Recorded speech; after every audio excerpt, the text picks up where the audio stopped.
It's time for the best coverage of the top stories in sports. The Sports Wrap with Jason Page starts now. Yes, it does, and good to have you with us on this Friday edition of the show. The NBA playoffs are here. I thought it'd be fun to do something a little different with the show today. Yes, Tino Pattigno will join us a little later on in the hour, but we're going to spend most of the show previewing this start of the NBA postseason. And when I was thinking about this, I'm like, racking my brain. Who could I possibly get on this show to talk about the NBA for like 4 segments and go through all the playoff games and all the different matchups and sort of, break it down bit by bit? And I'm like, who could I possibly get to do that? Oh, I could get this guy. His name is Kurt Helin, Pro Basketball Talk at NBCSports.com. He's a regular on the show. You drew the short straw, Kurt. It was me or Jonte Porter, right? So, he's got plenty of time on his hands, doesn't he? He does now. Let's talk about these matchups, Kurt, and start in the Eastern Conference, obviously. The 1-8 matchup and the 2-7 matchup. Start with the Celtics. They either get the Bulls or the Heat in this opening round. If it had been the Sixers, boy, it would have made for a hell of a compelling first-round matchup. As it stands, though, the Sixers get the win, and they avoid the Celtics in that 1-8 matchup. Is there any argument to be made for the Bulls or Heat here? Not that Jimmy Butler's injured. If Jimmy Butler's not injured and we can get playoff Jimmy, this, by the way, would be the exact path they followed all the way to the finals last year, right? Planned to play the Bulls in the last play-in game, had to come from behind in that game to, advance. Then they beat the Celtics and marched, all the way to the NBA finals. Without Jimmy Butler, I'm not sure they can beat the Bulls, frankly. Like that's suddenly a toss-up game where with Jimmy, I'm pretty sure Miami comes out on top. Either way, without Jimmy Butler, there's not going to be enough resistance. The Celtics were the better team anyway, but now 4 games, 5 games, I'm just not sure how either of these teams last very long. Yeah, I think the Celtics had to be breathing a big sigh of relief that the Sixers did not come through, or that the Sixers came through for the 7 seed as opposed to the 8 seed. I would agree with you. I think we both agree here. The Celtics are obviously a prohibitive favorite to win that series, even with, and I think for a team that has all the pressure on them in this postseason, it really is the best matchup they could have possibly gotten. You won the league. You won the East, but you also had the best record in the NBA. You won the league. I like that. Just pretty much did that. It could be an easy first round, and it's not really going to be in the West. It's certainly not with whoever finished second and gets the Lakers or in the West and the Sixers in the East, but Boston earned it, and they get the soft first round for it. Talk about the team that did not get the soft first round matchup. The Knicks cannot be happy that they played their hearts out to get a 2 seed, which, look, with 5 or 6 days left in the season, it didn't seem like it was all that mathematically possible. A lot was going to have to go right for them, and it did because of the Giannis injury. In big part, and the Knicks wind up getting the 2 seed only to still get the 76ers, granted with a hobbled Joel Embiid, but it's got to make you nervous as a Knicks fan. It makes this Knicks fan nervous that you're going to have to go up against a Sixers team that will have Joel Embiid, albeit, a Joel Embiid that's, maybe 65, 70% of what he could be. Yeah, but he's playing himself back into shape is the problem. He better get into it fast, Kurt, because I watched him in that game. He could barely get up and down the floor. Yeah, and then he had 11 points and key assists in the fourth quarter. That's the problem. He by the way likes to sell how tired he is. That's not something new for Joel Embiid, but that's the Knicks' problem. They're going to look. Philadelphia has the best player in the series. With all due respect to Jalen Brunson, a healthy Joel Embiid is the best player in this series, and that's a real problem for the Knicks. I kind of like. I think this is a long series. What I love about this series, Jason, this is going to be Eastern Conference playoff basketball. Oh, I said it. Yes. Grinding, physical, beat each other up, but 100 to 96, 97, exactly. 95. Yeah. With punctuated with moments of brilliant playmaking, but it is not, this is going to be a physical, fun, grinding series, defensive. And that said, I kind of like the Sixers just because I'm going to give them the best player in the thing. So I like Philadelphia, but I think this is at least 6 or 7 games. And I think what's really good for them is whichever team comes out of this, I think it sets up well for them to make the conference finals. Well, I got to say this. I watched the Sixers the other night in that game against the Heat, and Joel Embiid isn't going to drive past anybody right now. He's obviously not 100%. And they're leaving him alone at the top of the key to just jack up threes wide open. I would imagine the Knicks will probably defend that a little differently. And they do have the two-headed snake of Mitchell Robinson and Isaiah Hartenstein that they're going to be able to throw out there. And, they might have to eat up some fouls. They might have to get physical in this game. But I think the combination of those two guys can do enough to sort of offset a little bit of what Embiid is going to do. And I think the Knicks have enough to get through the series ultimately. Having watched these two teams play during the regular season, I do think there's going to be a lot of close games here. But in those close games, I kind of trust Jalen Brunson. I get trusting Jalen Brunson. You're going to need secondary shot creation from somewhere, though. You're going to need, without Julius Randle, you're going to need a big Dante DiVincenzo game or two. Yeah, no, they are. They absolutely are. But conversely, the Sixers are also going to have to help out Embiid, and they did, and they obviously did in that game against the Heat. And Nicholas Batum turned back the clock for 20 points. I wouldn't necessarily be counting on that for every game in this Knicks series, but Batum was huge against the Heat the other night. Both of these teams can do it by committee, right? Like it doesn't have to be Batum. It can be Tyrese Maxey one night and.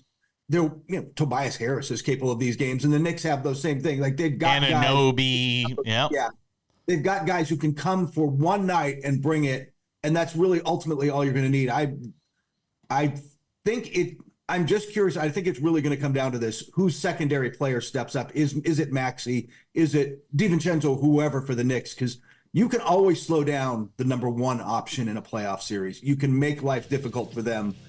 How good is your second option? How good are your other options, and who steps up? All right, so you're going Celtics and Sixers. Are you going Sixers? Oh, Sixers in, I guess that's the road team. I'll say 6. All right, so you're going Celtics, Sixers. I'll go Celtics, Knicks in the opening round. I can't pick against my Knicks in the opening round. Even if I thought they were going to lose, I can't pick against them. We're coming back. More to do with Kurt. We'll preview the other Eastern Conference first-round series. This special edition of Sports Wrap continues. Over 13 million Americans were affected by identity theft in 2022, and the threats go way beyond just credit card fraud. Today's identity thieves can use your information in ways that are easy to miss by just monitoring accounts and credit, like opening loans, transferring home titles, even committing crimes. Someone got my social security number, made a driver's license, and it was used for criminal activity. You can do so much with a social security number that I didn't know could happen. They drained my bank account. It was terrifying. You're even more vulnerable than you realize. Your information is exposed through online shopping, banking, even corporate data breaches. No wonder there's a new victim of identity theft every 3 seconds. Only LifeLock alerts you to the widest volume of threats all in one place, like someone trying to use your social security number, open a new loan in your name, or even commit a crime in your name. There was a big yes button and there was a big no button. I clicked, that's not me, and LifeLock took it from there. If you become a victim of identity theft, a dedicated U.S.-based restoration specialist will be assigned to your case and work to fix the issue on your behalf. If something happens, you have somebody fighting for you. All LifeLock members are backed by the LifeLock $1 Million Protection Package, including reimbursement for stolen funds, personal expenses, and coverage for lawyers and experts up to $1 million. It can be dangerously easy to steal your identity. With LifeLock, it's easy to help protect yourself. I will be with LifeLock forever. Join the millions of people already protected by LifeLock. And for a limited time, save 25% on your first year with promo code 25TV. All plans include a 60-day money-back guarantee. Call 800-710-7531. Or visit lifelock.com/25TV to save 25% on your first year of identity theft protection. Enroll now. Attention timeshare owners. This is an urgent consumer alert from the Timeshare Exit Hotline, a national company specializing in helping consumers legally get out of their expensive timeshare contracts. We're offering you a way to legally get rid of your timeshare. So if you're fed up with the maintenance fees that keep on coming and want to learn if you can terminate your timeshare legally and permanently, call today. Call the number on your screen today. It's a free call.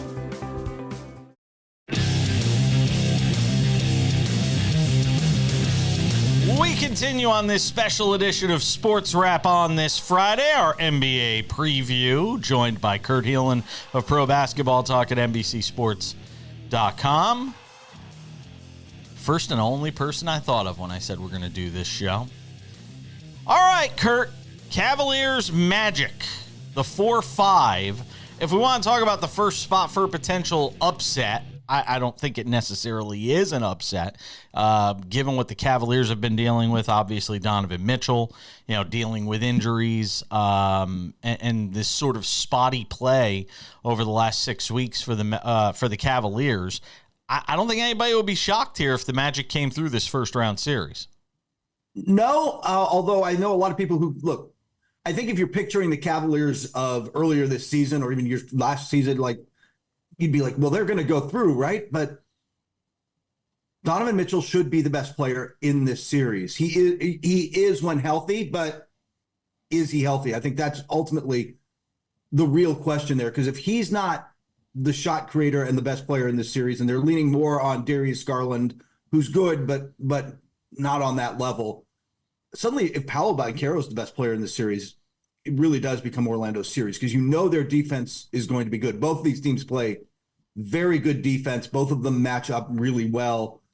What can be the separator in this series is Cleveland's guard play, except I'm not sure they're going to be able. Look, it's not going to be easy, first off, because Jalen Suggs is one of the 2 or 3 best defensive guards in the league. Gary Harris holds his own. This is, again, an elite defensive team in Orlando. They can still get those buckets and get that separation. I just don't know if they're healthy enough to do it. I don't know if Donovan's where he needs to be to win this series. I'm with you. I actually picked Orlando. I think this is going to be a Magic series. I mean, look, Orlando, 5th in the NBA in steals, I believe, 8th in deflections. They're 2nd in opponent turnover percentage. I mean, and it's so odd, Kurt, to see a young team that is so zoned in on the defensive end because the NBA and basketball in general has become such an offensive-minded sport. It's refreshing to see that a young group has bought into the idea of, oh, yeah, we can win with defense, too. And I think a lot of that credit goes to, some of the guys they drafted, the Jonathan Isaacs, who are going to be look like good defenders, but also Jamal Mosley, who was on my Coach of the Year ballot this year, has got to get a lot of credit for the culture he's built, getting these young guys to buy in and win that way rather than try to be a walking highlight package.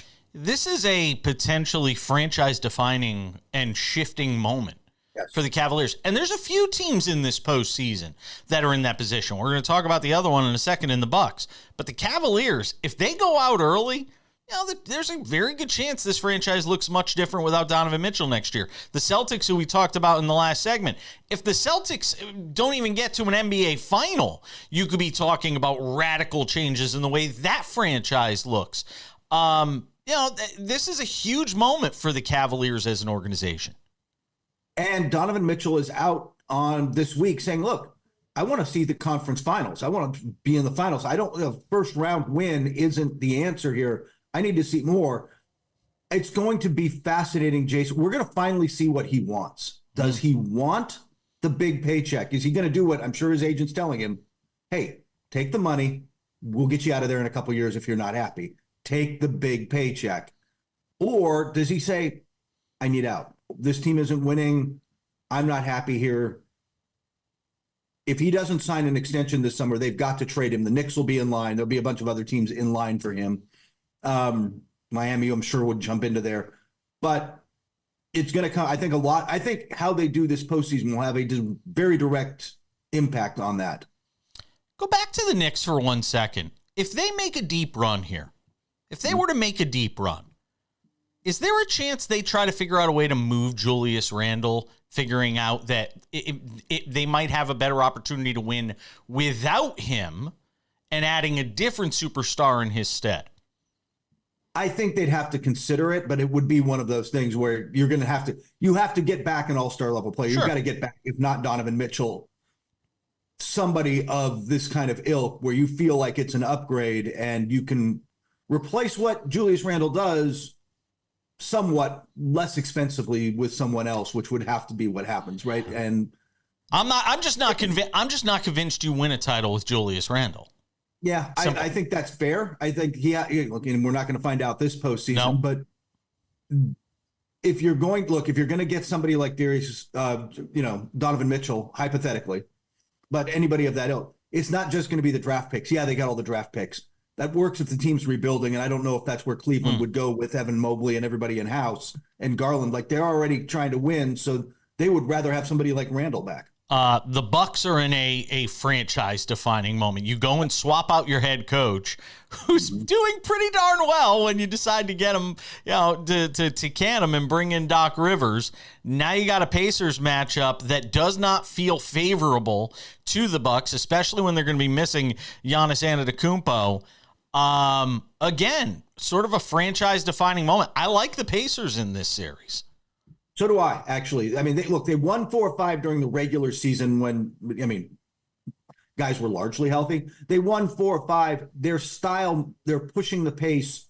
Their kind of offensive mindset really messed with the Bucks' transition defense, which isn't nearly as good without Drew Holiday. Obviously we've discussed before their defensive issues this year. Without Giannis there, the Bucks need not only Damian Lillard to earn that paycheck and be game time.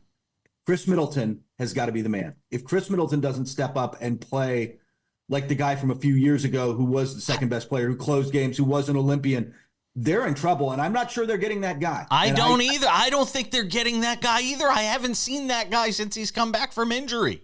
No. And this is a team. Look, Indiana creates problems with Miles Turner, a big who can hit the three. It's hard to drop Brook Lopez deep into the paint. They don't have these kind of guys. It is a real matchup problem for them. And I think Indiana's got a real shot to come out of this, because Giannis isn't just missing the first couple games. He is likely out for the entire series. If he gets to 6 or 7, maybe, but we'll see. And I've only got about 30 seconds left in this segment, but there's talk that Damian Lillard might want out after this year.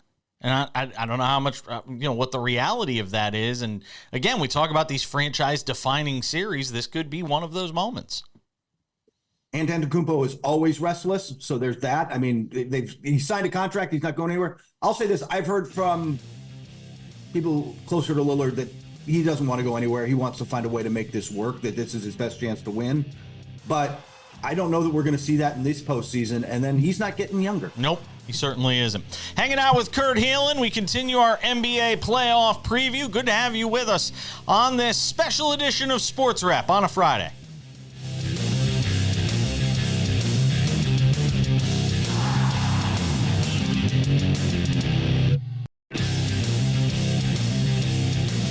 The one and only Sports Wrap continues. Our special NBA preview with Kurt Helin continues as well. All right, Kurt, we are halfway home. You got enough to get across the finish line? I've got my second win. Right. We can get through the West. All right, I got the Starbucks here, so we're ready to go. Talk a little bit about this 1-8 matchup in the West. Which I thought could have been really interesting if the Pelicans had gotten through with a healthy Zion. I thought that was a potential 1-8 upset possibility. Now without Zion, at least for this, play-in finale against the Kings and potentially beyond, given the way he sort of stomped off the court the other night in disgust with whatever this leg injury is, this hamstring, quad, whatever it may be. It's hard to imagine. And I know some people will argue, look, Brandon Ingram is more unleashed without Zion being there. It's hard for me to imagine either of these two teams, I am done with the Kings. They played their absolute best game against the Warriors the other night. I cannot see them doing that 4 times out of 7 in a series against the Thunder. That team is terrible defensively. They can't make free throws. I'm done with the Kings. I almost hope the Pelicans get through and Zion can somehow get healthy, just because I'd like to see that matchup. Yeah, I really would have. I think that would have been fascinating. The Thunder were the team everybody wanted to play a little bit. Like, oh, we think we can get them. We can push them around. You can be physical with them. The two teams left, especially without Zion, can't do that. Brandon Ingram, unleash Brandon Ingram. Peak Brandon Ingram would be great, but he's back. This will be his 3rd game, I believe, now, post injury, and he certainly hasn't looked anywhere close to right yet. So I think the Kings absolutely can win this game, but I don't think either of these teams threaten a Thunder team with Shai Gilgeous-Alexander playing well. This is a team that will get some confidence in the first round. If Zion were healthy, though, if Zion were healthy, it's a little bit different because nobody has a matchup for him. I hear you, Kurt. And look, if anybody who's watched this show knows, every time I talk about LeBron and do sort of my LeBron admiration thing, one of the things I always talk about is the fact that no matter who's on the floor with this guy, 20 years into his NBA career, he is the most physically imposing, dominating player on the court. And for the first time that I could remember watching a game with LeBron James in it, he wasn't the most physically dominating player on the floor. It was, in this case, Zion Williamson, who was able to get around him and do just about whatever he wanted every time he got into the paint in this game. That's very unusual when we talk about a game that LeBron James is playing in. So hopefully Zion gets back out there. And can we talk about Jose Alvarado for a second? Just 1 second. Grimacing. Guy's getting all amped up. Did you see him the other night? Oh, my God. Calm down, Jose Alvarado. Hey, while I have you for a second, because we got a couple extra minutes here. I've made the argument for a while that it was time to break up the Warriors. They are making every case imaginable, whether it's Curry, Draymond Green, Steve Kerr. We've got to keep Klay Thompson. It almost feels like they're drawing a red line here of sorts for management and ownership that they have to bring back Klay Thompson or else. Is there going to be a bit of a standoff here? I don't know if there's going to be a standoff, and I don't know if somebody like Orlando, who's been rumored, or Dallas or somebody comes in over the top with whatever the Warriors are going to offer, which is, I don't know, 18 million, like good, like starter money, 18, 20 million. Because he came off the bench. Kerr said again in his post-game press conference he's got to. I think, though, my 2 quick thoughts on them are, A, they're going to try to trade Andrew Wiggins this summer. They've got to. That's the way you attach some picks to him, or maybe a young player like Moody, and see if you can get back the second shot creator that you paying Wiggins to be, and he's not. Because Klay Thompson can't be that guy anymore. You got to get a second shot creator. If they just kind of run it back, if they can't trade Wiggins and they bring back Klay Thompson, you cannot run it back, Kurt. It's a Fleetwood Mac tour at this point. I don't know why. Like, play the couple of hits and let's go. That is great. Anytime we can get a Fleetwood Mac reference into the show, Kurt, outstanding job. All right. Can we make an argument here for the Lakers? I mean, they're obviously 0 for their last 8 when it comes to taking on this Nuggets team that's obviously the world champions. Can you make an argument for the Lakers in this series? Go ahead, because I can't make one. LeBron has played, 1 game now in the last week. He is going to be fresher. Anthony Davis will be fresher. They will have more energy to try and go steal game 1 in Denver. The other thing is the way they've shifted from a defense to an offense. This is much more of an offensive team, and they're not going to stop Jokic. They're certainly not going to be stopping Denver's offense, but can they score with him? Can they get the red-hot D'Lo game? Can they get the Anthony Reeves game and steal one that way? And suddenly they're in the series. The argument is this team with its offense and rested is better positioned to beat these Nuggets than certainly they were last year or frankly during most of the regular season when they were kind of playing around with the lineups. And all that said, I'll take the Lakers in 5. I mean, the Nuggets in 5. Sorry, The Lakers in 5. I'm like, whoa, Kurt. Yeah, I I mean, just made Los Angeles really happy. No, Nuggets in 5. Nuggets in 5. I think now it's a you just gentleman's broke, state. and now I you think just they're broke, good and enough. now you just broke their hearts. sorry. I only got about a minute left in this segment, but there are people arguing out there. What would it mean if LeBron could get this team, to get one more championship at this stage of his career? Can he surpass Michael Jordan? And look, I'll already make the argument he's in the conversation for that. Although if you put, the proverbial gun to my head, I take Michael Jordan every time.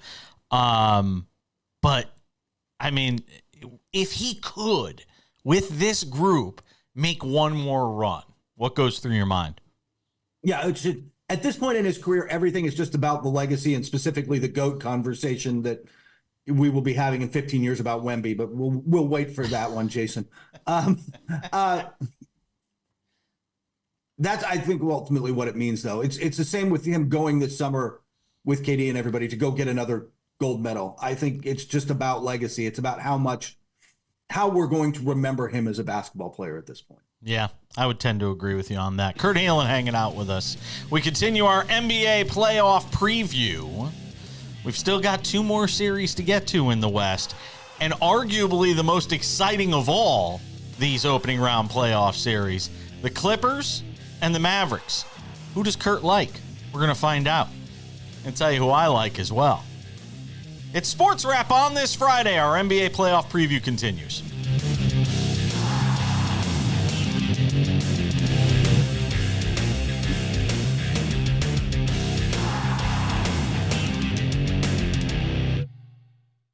Attention timeshare owners. This is an urgent consumer alert from the Timeshare Exit Hotline, a national company specializing in helping consumers legally get out of their expensive timeshare contracts. We're offering you a way to legally get rid of your timeshare. So if you're fed up with the maintenance fees that keep on coming and want to learn if you can terminate your timeshare legally and permanently, call today. Call the number on your screen today. It's a free call.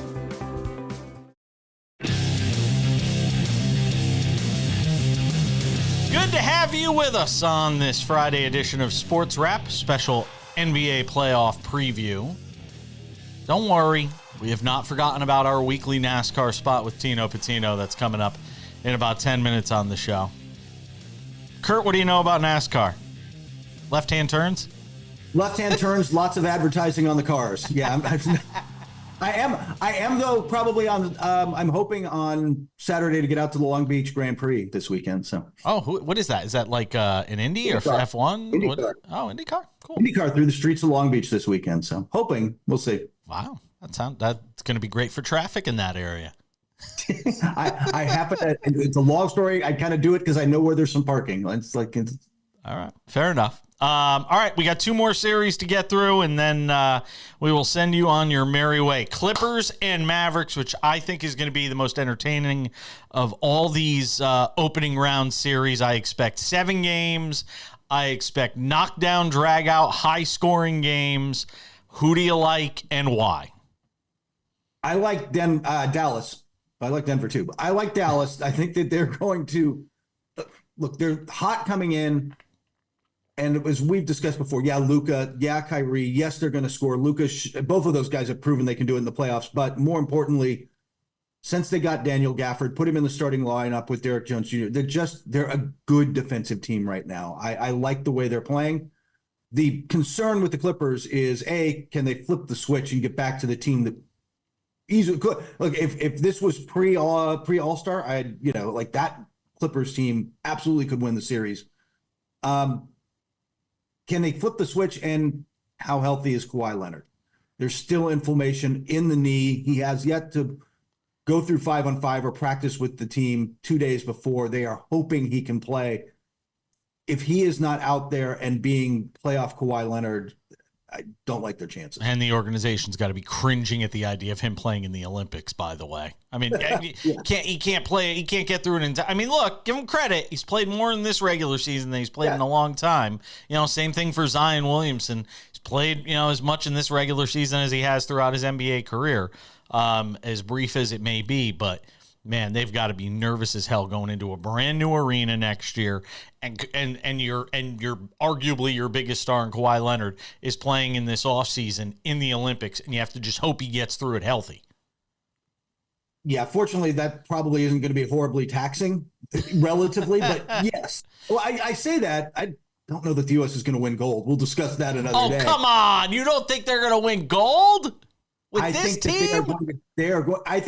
I would pick them, but I don't think it's going to be easy at all. And if they are not playing well look, man, Serbia just won the World Cup last year, and they add Nikola Jokic. Like, there's really good teams out there. I'm taking Dallas, and I think they could be the surprise team to come out of the West, potentially. I love the Mavericks. I like the way this team is gelled throughout the year. You know what? We haven't had to talk about anything Kyrie Irving off the court related all year. Model citizen. I like Dallas to win this series, and that's tough for me because, 2 months ago, I thought the Clippers could be the team to come out of the West and challenge Denver. But again, without any semblance of health and knowing for sure what this team is as we start the postseason, I can't in good conscience tell anybody to bet their money on them. T-Wolves and Suns. T-Wolves getting healthy at the right time. They were able, and say what you want. And I might have talked about this with you. I know I talked about it with Sam. The fact that this team was able to stay as high in the Western Conference standings without Karl Anthony Towns, obviously a huge testament to what, Anthony Edwards continues to grow into. It matters that they were able to get this matchup. It does, but it's also not a good matchup for them. They struggled against the Suns during the season. And the problem is ultimately this. You are talking about an elite defensive team with Rudy Gobert anchoring the middle and guys kind of pushing out of the arc and challenging. And you're basically like, hey, we're going to force teams to beat us from the mid-range. Well, Kevin Durant, Devin Booker, and Bradley Beal will gladly death by 1,000 cuts you from the mid-range. It's been the problem all year. It is the problem they're going to face in this series. Those guys have, if you take away the mid-range shots, then you're giving them threes or buckets of the basket. It is a tough matchup even for an elite defensive team. I think this is a long series. You think you sound like you're picking the Suns. I think I might be picking the Suns in this one. We'll see. Maybe I'm selling Minnesota short. They're going to need huge Anthony Edwards, obviously, but I think also Mike Conley is the kind of guy who can have a game in this series and just be the settling force for them. There's a lot to like on Minnesota, but I don't like this matchup for them. Like I said, I think it's a 6 or 7 game series. I'll take Phoenix in 6. I will go with the upset. I'm going to say that Minnesota gets over the hump and gets through this opening round series. A lot of the fourth quarter struggles I've seen for Phoenix gives me pause. It's not 1 or 2 games. It's an entire season of this team struggling when it matters most. You wonder if these games get tight late, even with some of those veteran guys. I'm going to go with Minnesota. Before I let you go, I got about 30 seconds. NBA made an example out of Giannis Porter. They give him the lifetime ban. There has to be fear, a palpable fear around the league that this is just the tip of the iceberg and this is going on elsewhere. It is absolutely the fear around the league. And it's not the big stars and names we've been talking about today mostly, but the number of guys who are making fringe NBA, not making it that kind of life-changing money, who see this as an opportunity to revenue, shall we call it, a path to some money. And it is an absolute concern. That's why they came down this hard. That is Kurt Helin, Pro Basketball Talk at NBCSports.com. He does a terrific job there. Enjoy the start of the postseason this weekend, my friend. We will talk to you down the line. I look forward to it. Kurt Helin hanging out with us on the show. We switch gears like that to NASCAR. Our friend Tino Pattigno joins us next. Over 13 million Americans were affected by identity theft in 2022. And the threats go way beyond just credit card fraud. Today's identity thieves can open loans, transfer home titles, and even commit crimes in your name. Someone got my social security number, made a driver's license, and was used for criminal activity. Your information is exposed through online shopping, banking, even corporate data breaches. No wonder there's a new victim of identity theft every 3 seconds. Only LifeLock alerts you to the widest volume of threats all in one place. I clicked, "That's not me," and LifeLock took it from there. If you become a victim, a dedicated U.S.-based restoration specialist will work to fix the issue. All LifeLock members are backed by the LifeLock $1 Million Protection Package, including reimbursement for stolen funds. I will be with LifeLock forever. Enrollment takes just minutes. Call now or go online and use promo code GET25 to save 25% on your first year. Enroll now.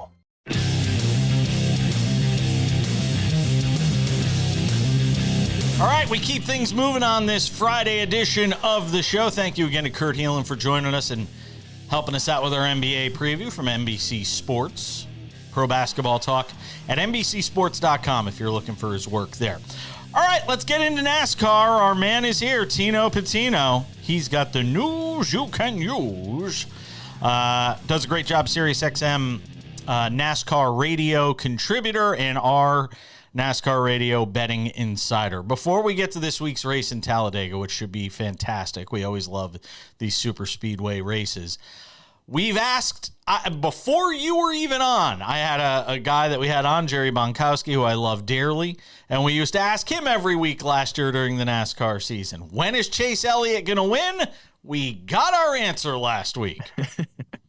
Yeah, it finally happened. And I will say I'm a little frustrated because I was on the show last weekend. We were talking and I said I'd hold off on Chase for that race at Texas. And I'm not necessarily, mad that he beat us because he did exactly that. He beat us. Tyler Reddick was our pick to win at plus 750. He was in position with about 30 laps to go. There was a restart and Chase Elliott went from third to first, put him 3 wide, stuck Reddick in the middle there. And by then it was over and Chase needed to, go into NASCAR overtime and sustain the lead and really earn that victory. But he did it, and he did so with aggressive moves. And I'll say this, too. He did not have a top 10 finish on mile-and-a-half intermediate type tracks like Texas in this next-gen car. So for him to, get the win, and end the winless streak, props to Chase Elliott for that one. Does it unleash him? And it kind of leads us into this week's race, but does that unleash him now getting that monkey off his back? I think it really does with the tracks that are coming up for him. Sure, Taladega, he's won there before, but Darlington, Dover, Kansas are all tracks that he's won at. And I think with those coming up, it's a good time for him to really turn it on, like we're saying. I think we could see it happen. And I think, we were all waiting for him to win, but when he wasn't winning, he was still progressively getting better this season. So I think he does have a lot of momentum that we may have overlooked with him not having the win. All right. They bring us to this week, the Geico 500 at Taladega. And it's kind of interesting when you look at it by the odds. I mean, there's 5 guys, depending on your sports book. But in FanDuel's case, they've got 5 guys listed as basically, co-favorites at plus 1,000 and then Chase Elliott at 1,200. What does that say about sort of the way this race stacks up to you?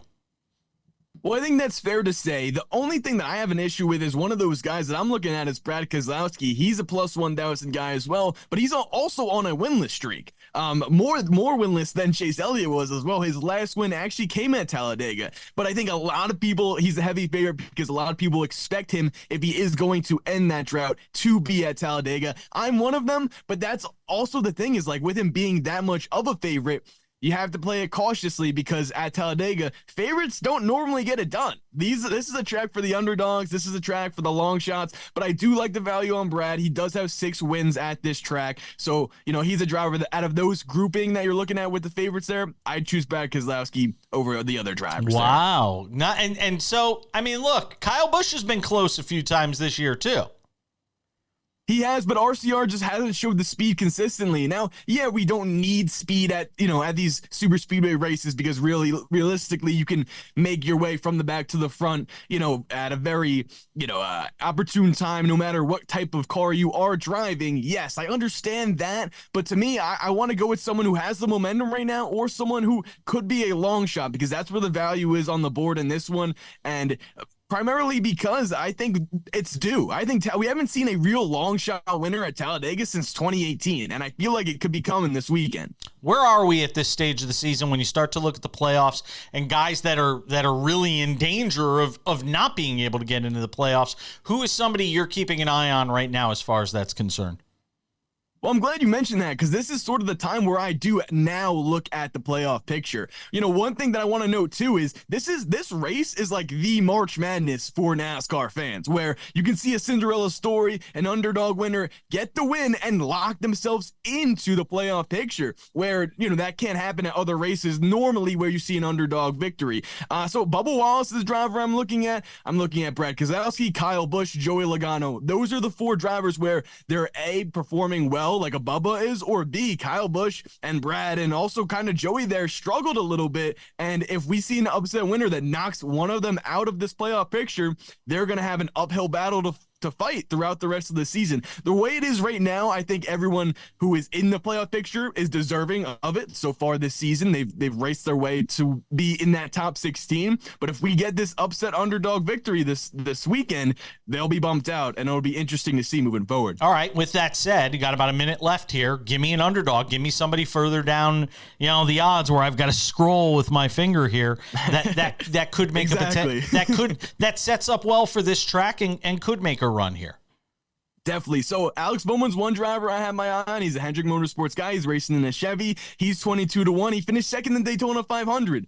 He's by inches too to William Byron. Now so further off of him, Eric Jones, Toyota, 30-1. He has 6 top 10s in the last 8 races at this track. I want someone who's consistently going to be there at the end, managing the wrecks, putting himself in a position to where if it's a late race restart and overtime, he may have a shot, whether it's finishing inside the top 10 or just being there to win it. Todd Gilliland, he's my driver, where he will be a Cinderella story. He actually has the second most laps led in the Ford camp, and that's coming from the super speedway races we've already had this season. But him having that experience shows me he could be in a good spot to win this one. He's 45-1 to do so. For him to be the top Ford is 18-1. So keep an eye out for him. Now, another thing I want to note is Ford has won 11 out of the last 17 races at this track. They're winless so far this season, heading into the 10th race, and the winner starts inside the top 19, 27 of the last 28 races here.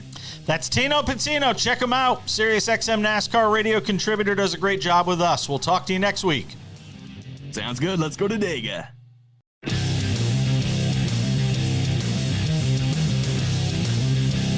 All right, just about time to put the wraps on this baby for a Friday. Don't forget, if you miss anything throughout the week, if you miss anything from today or tomorrow or anytime, we have the vodcast version of this show, SportsWrap with Jason Page. All you got to do is go on to your favorite podcasting platform, Spotify, Apple Podcasts, Google Play, iHeartRadio, Odyssey, TuneIn, you name it.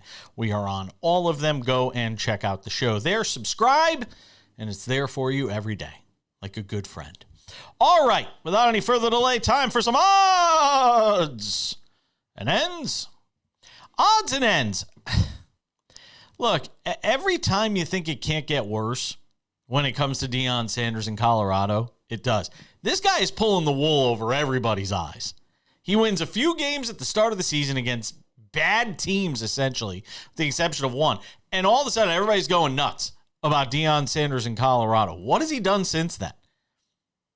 You've got recruits leaving left and right. You had recruits leaving after last year when he came in and basically said, pack your stuff and go. Probably said it in a slightly less nice way than that. And now in this offseason, you've got guys leaving and entering the transfer portal. And Deion's trying to play it off like, it's no big deal. We've got some recruits coming in. Have you checked out that when people started to say, hey, you're losing like quality players? He's like, well, have you checked out our practices? And the answer to that is no, because Deion does not allow the media to come into practice and check out his team. I'm telling you, this thing will not end well in Colorado. He is going to wind up setting back that program years. And all for what? The fulfillment of his kids, who their stars, hey man, their stars are shining. His kids are going to make out great out of this. He's going to make out great out of this. But I'm going to tell you right now, it's probably going to be his last head coaching job. I'll tell you that today. That's not a spoiler. That's a promise, as Paul Heyman likes to say. This will not end well in Colorado with Deion Sanders. He's going to turn the media against him, with this crap of not letting the media watch practice, and with this holier-than-thou attitude of he knows more than everybody else, when he hasn't won squat as a head coach, really. Well, Colorado, you get what you get. All right, odds and ends, let's finish it on a positive note. What were you doing at the age of 15? I guarantee you were not trying to qualify for a PGA Tour sanctioned event. I guarantee you weren't shooting 68 in that PGA Tour sanctioned event. When I was a freshman in high school, I was just glad I could walk. Long story. Miles Russell is 15 years old. He is a golfing phenom. He already has an NIL deal at 15. Miles Russell shot a 68 yesterday on the Korn Ferry Tour, which is the tour just underneath the PGA Tour. He's even tried Monday qualifiers to make it into PGA Tour events. Don't be surprised if between now and the end of the PGA Tour season, if you hear the name Miles Russell, if you don't see him on your TV, Miles Russell playing on the PGA Tour. Because if he plays this well in a Korn Ferry event, would it shock anybody if one of these, lesser PGA Tour events that doesn't have a ton of cachet, maybe that doesn't get a ton of the big players, would it surprise anybody if they said, you know what, maybe we're going to extend a sponsor's exemption to a guy like 15-year-old, a kid like 15-year-old Miles Russell? You imagine? 15 years old. Shot a 68. It's what I have most days through 12 or 13 holes. Congratulations. Hopefully he does well over the weekend over on the Korn Ferry Tour. We'll obviously keep an eye on it. Boy, what a great weekend it's going to be in sports. I mean, we've got the NBA playoffs getting started, the actual playoffs getting started with LeBron James and the Lakers trying to do something they haven't been able to do the last 8 times they've played the Denver Nuggets, which is beat them. And you got people on TV, and while I have a minute here, you've got people on TV, and we talked about it briefly with Kurt Helin, and I didn't get to weigh in on it that much. Everything he does at this stage of the game is icing on the cake for LeBron James. If you are a guy that's in the camp, if you're Tim Legler, who I saw on ESPN this morning, saying, no matter what LeBron James does, no matter what he does, he will never be able to be better than Michael Jordan. When you have people like that on television that unequivocally, with zero qualification, say that no matter what LeBron James does, he can never pass Michael Jordan. Well, if LeBron James won a title right now, you're telling me you wouldn't at least rethink that argument? You wouldn't at least rethink the stance that he could be better than Michael Jordan? The fact that you're already locked into that position tells me you have no credibility, whether you played the game or not, Tim Legler. It just kills your credibility. That no matter what LeBron does, you've already blocked out the idea that he could ever possibly be better than Michael Jordan. Now, I say this as a LeBron fan and an admirer of what he's done on the court. But I think any objective mind would have to watch him in this postseason and say, if he's able to somehow lead this Lakers team that does not have the talent up and down the roster of some of these other teams in the postseason, if he somehow did it, how would you not have that conversation or at least revisit that argument of whether he's better than Jordan or not? It's going to wrap it up for us. Thank you to Kurt Helin, Pro Basketball Talk at NBCSports.com for our NBA playoff preview. Tino Pattigno as well. Sam's back on Monday, as am I. Have a great weekend, everybody.